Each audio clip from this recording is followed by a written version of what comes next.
Dumating nga kami nang bago mag alas 8 ng umaga dito.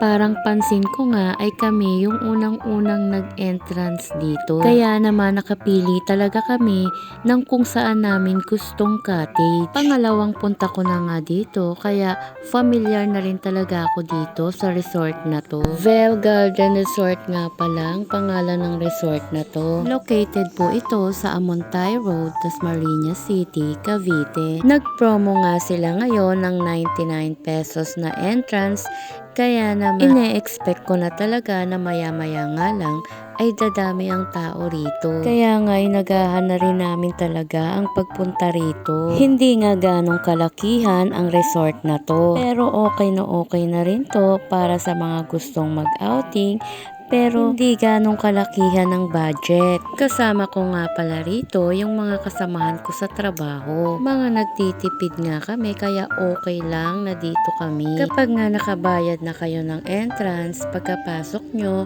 ay merong magkakabit sa inyo ng parang mga bracelet sa kamay para palatandaan na nakapag-entrance fee kayo, ganun. Ito nga yung loob ng Vel Garden Resort.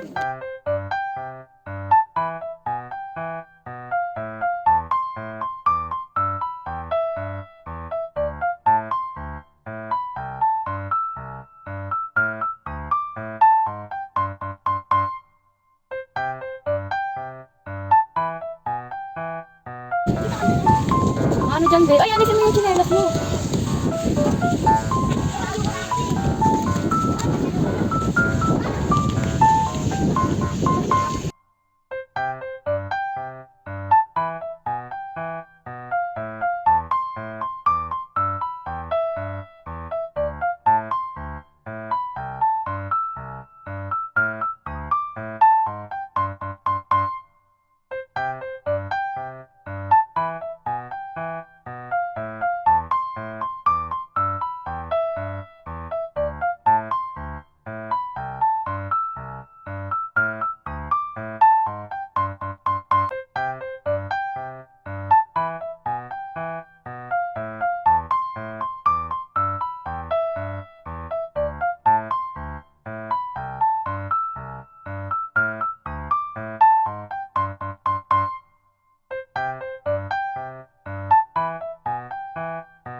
Wala naman, lamesa.